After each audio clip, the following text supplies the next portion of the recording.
Saya tidak merasa takut sama sekali. Wah, ya bagus, harus gitu dong.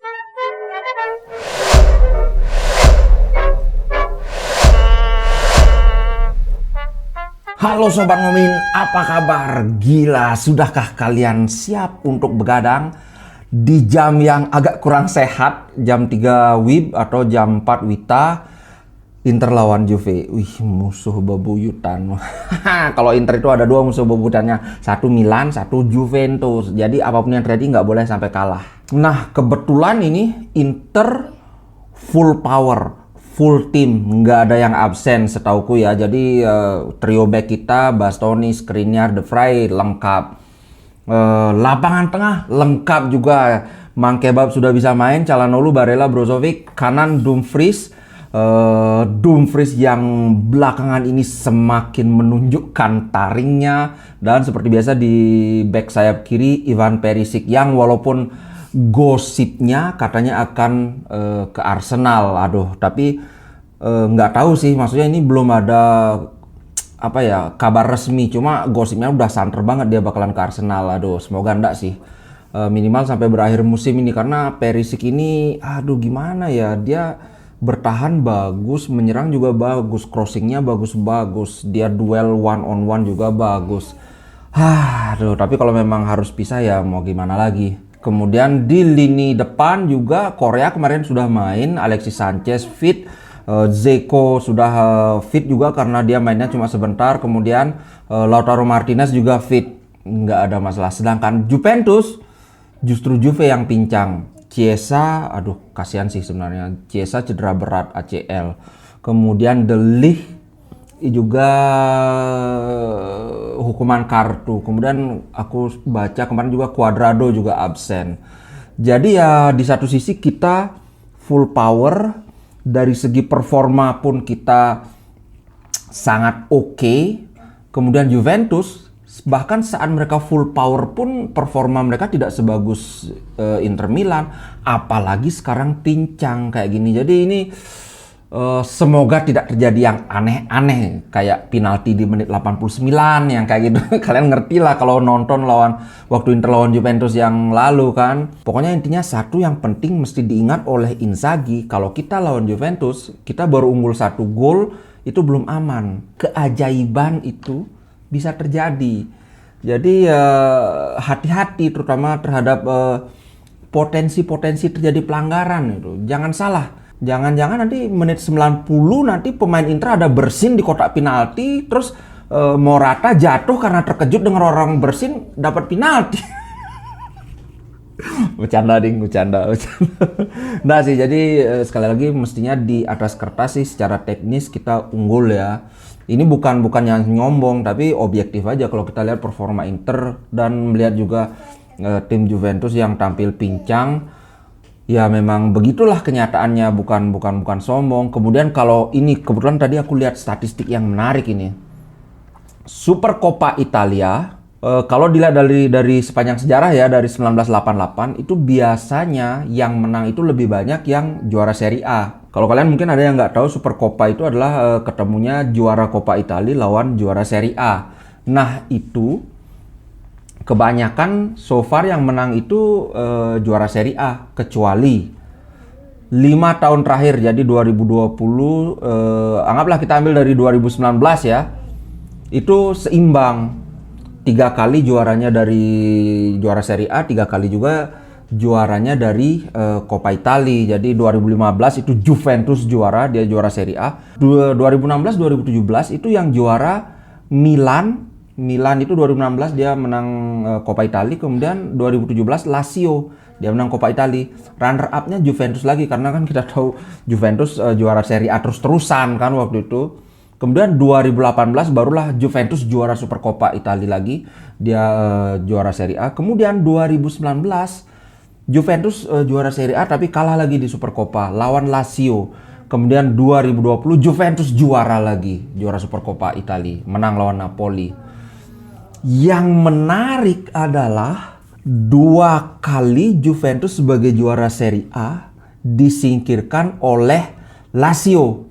Siapa pelatih Lazio? Simone Inzaghi, Pak. Jadi ini dia tuh kayak spesialis Supercoppa gitu loh. 2017 Lazio yang juara. Dia sebagai wakil Coppa Italia. Kemudian 2019 Lazio lagi. Dia menang lawan Juventus 3-1. Terus yang 2017 dia menang 3-2. Gila, kita semakin optimis kan. Kalau dari prediksi pemain, tidak banyak yang berubah dari Inter ya. Karena seperti aku sudah bilang tadi, kita full tim. Paling yang mungkin berubah itu cuma di lini depan. Kalau aku sih kayaknya Lautaro Martinez pasti tampil. Pendampingnya itu antara Dzeko atau si Alexis Sanchez. Karena kemarin gila luar biasa. Alexis Sanchez main bagus banget. Cuma Dzeko itu dia punya suatu hal yang tidak dimiliki Alexis Sanchez, yaitu kekuatan di bola atas dan dia bisa hold up play. Kalau Alexis Sanchez dia tipenya dribbler, dia tipe yang menusuk. Begitu dia pegang bola, dia bukan ngehold permainan tapi menerobos. Nah sekarang tinggal Inzaghi nih, dia mau yang mainnya model gimana nih. Kalau aku yakin Lautaro Martinez pasti main sejak awal. Nah kemudian coba kita lihat prediksi squad Juventus ya. Aku nih ambil dari goal.com. Kiper, oh ya kiper itu juga Szczęsny juga absen. Gila, pincang tambah pincang ini. Kipernya Perin, kemudian belakang Di Sciglio, Rugani, Chiellini, Pellegrini. Bonucci katanya mungkin dia main dari bench. Kemudian tengah McKennie, Locatelli, Rabiot. Rabiot kayaknya belakangan lagi nggak bagus ya mainnya. Aku nggak terlalu mengikuti Juventus sih. Kemudian di depan ada Bernardeschi, ada Morata, ada Dybala. Dybala lagi top form. Chiesa tidak main, jadi ini keuntungan buat kita.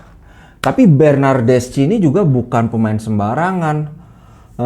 Tetap mesti hati-hati sih. Cuma ya kayaknya kalau dibandingkan Bernardeschi sama si Chiesa ya aku lebih ngeri lawan Chiesa sih. Gimana, kalian setuju nggak?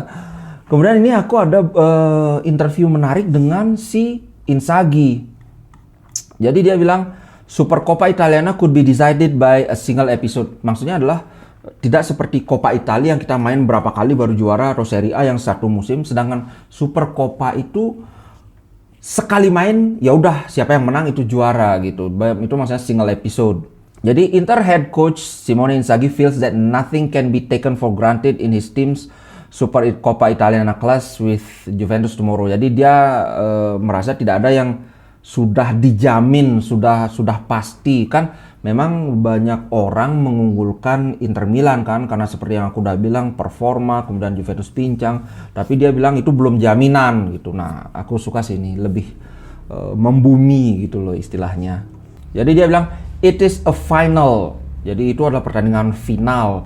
This kind of matches don't have favorites. Jadi pertandingan semacam ini tuh tidak ada yang favorit menurut dia. Juventus haven't dropped points in 8 matches. Jadi Juventus tidak kehilangan poin dalam 8 pertandingan.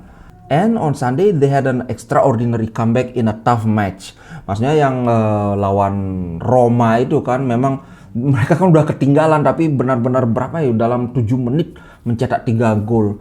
Itu memang bukti walaupun gimana itu Juventus tuh mental juaranya luar biasa. Jadi di bidang itu kita harus respect dengan Juventus ya.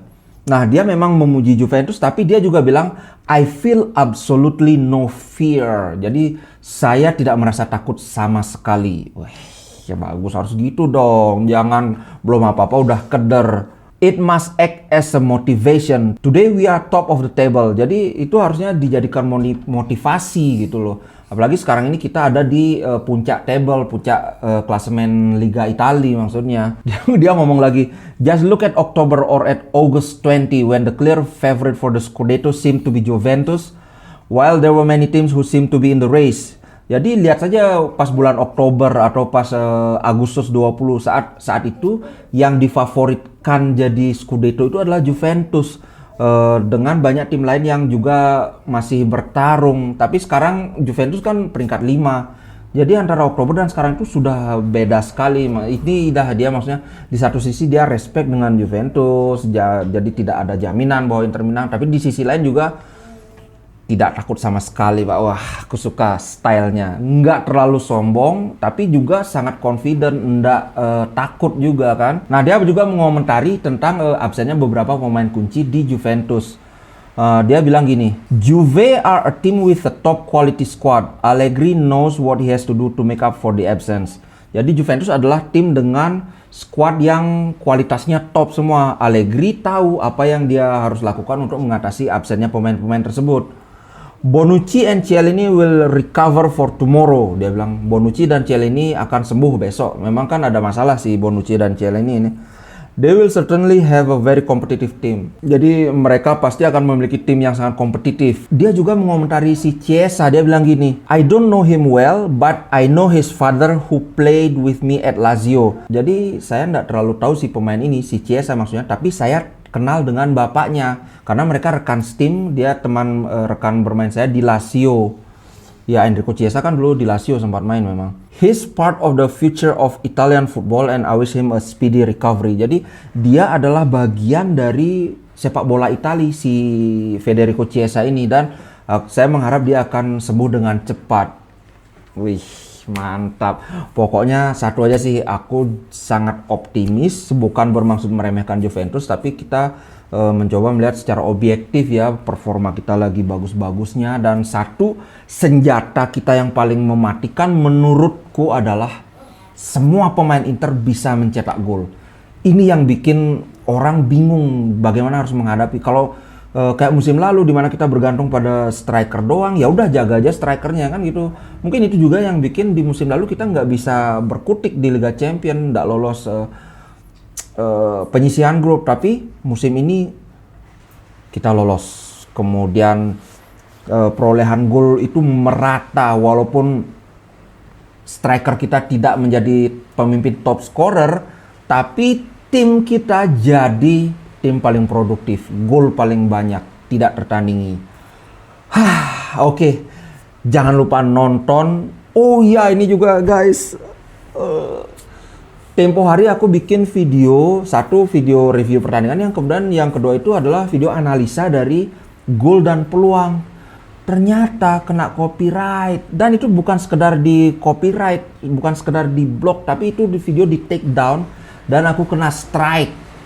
Itu kalau 3 strike kena, channel ini akan menghilang untuk selamanya. Jadi sebenarnya aku ingin menghadirkan gitu, apalagi itu waktu itu sudah yang nonton ada 300-an apa berapa. Yang komen juga, kan aku tanya, kalian seneng nggak dengan konten model begini? Banyak yang udah bilang, wah suka bang, bikin lagi. Tapi ternyata begini masalahnya, gimana dong? Oke, apa gini ya, mungkin aku hadirkan di Instagram ya, aku posting supaya ndak rugi juga sih. Aku bikin video, memang terlaluan sih ini menurutku, YouTube ini terlalu sadis. Oke guys, sampai jumpa di konten ngomongin berikutnya. Ciao.